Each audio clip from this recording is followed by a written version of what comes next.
Hey, what's going on, guys? We're back with the next part of our Learning C# tutorial series, and today we're gonna go ahead and put a start to our level manager script. So I'm gonna start by uncommenting this, and we're gonna go ahead and start to create these classes. So let's make a new. Oops! Oh my goodness. Let's make a new folder. We'll call it game. Let's add in a new class, and we're gonna call him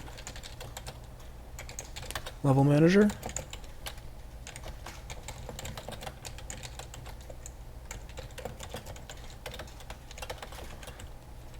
Okay, so we want to be able to access this instance. So we'll do a public. I think we've talked about the singleton implementation in the previous project, but I can't remember if we did. So if not, I'm going to go over it again.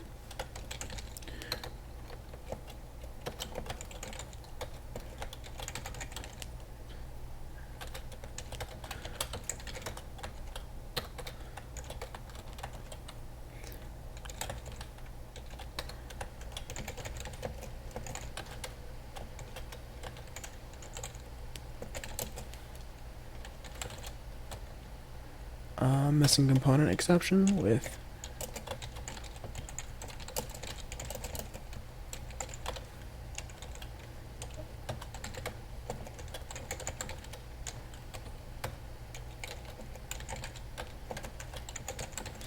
okay. So with this little block of code, what it does is we put in a static method or a static property, and what static means is that basically it's not an object, you can't change it. It means that any script can access it, whether or not we have an object reference or not, because it's static. It doesn't change. It's global.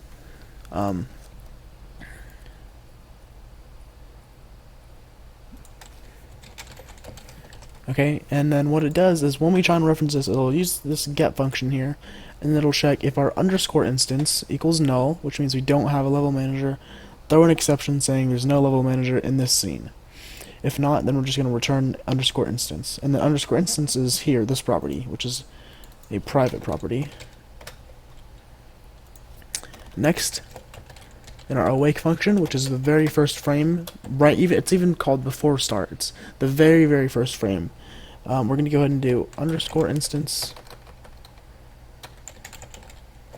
equals this, because if you remember, this inherits from a mono behavior, so it is going to be an object, and then as soon as it boots up, this is a mono behavior method. As soon as we load the scene, underscore instance, which is static, is set to this, which is this game object's level manager. Okay. Next thing we have it notify. So we're going to do a public. Another static one, which means that we don't need an object reference. Void notify notification notify, and then I'm going to explain this in a little bit, but we want a params game object array arguments. Okay.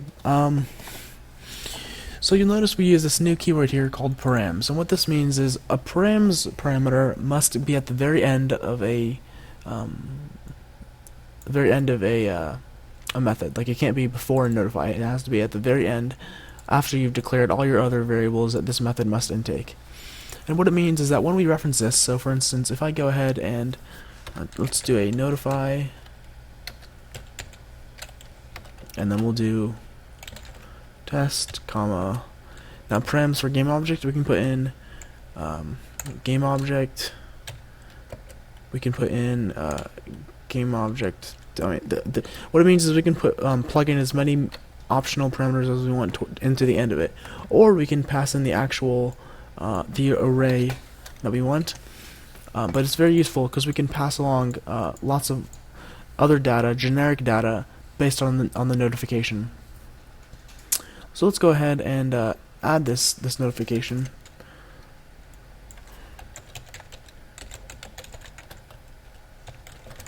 We're going to make a public enum, which stands for enumeration, I'm pretty sure. And an enum is it's a very simple it's kind of like a class, sort of like that, except that it doesn't actually run any code. All it does is it matches a string to an index, kind of. That's the easiest way to explain it. It's like a list of things to choose from. So we want one for character dead, which is the one that this guy referenced. We want one, let's do missed shot. We'll do one for wrong guy dead. And we'll do one for too late. Okay, that's all I can think of right now. But if we need to add in more, we'll go ahead and do it. And then we're going to go ahead and make a switch statement, which I'll explain in a little bit. We're going to go switch, notify, and then default. And let's print no handler implemented for notify.toString. Okay, so what a switch statement is, it's basically a an if-else thing, and it automatically does it for us. So pretty much what this says is it goes through every single type of notify and checks if it matches what we want, and we don't have any, we just have a default, so all of them are going to be funneled into this default system here, or default section, and then it'll break out of that switch statement.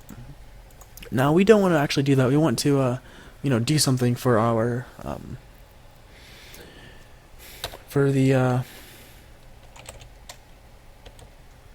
character dead. Oh. And the way we do this is case notification dot character dead colon, and then you always need to break out of a case in every instance, and then in here is where we put the code for the character dead. So instead of putting it all in here, I'm just going to do a we'll do a character dead event, passing in the arguments.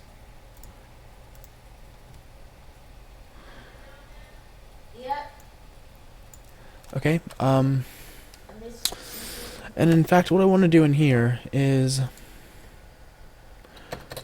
we'll just do character, and then we're going to pass in that first argument, and then here we'll do if arguments dot length is less than 1, we're gonna debug dot log error, no arguments were passed with notification.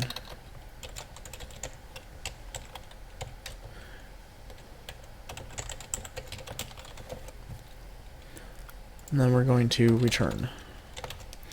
Otherwise, we're going to pass in that first argument we got sent, and then send along this character. Okay, and then here we'll do check if the character is correct. Alert other alive characters.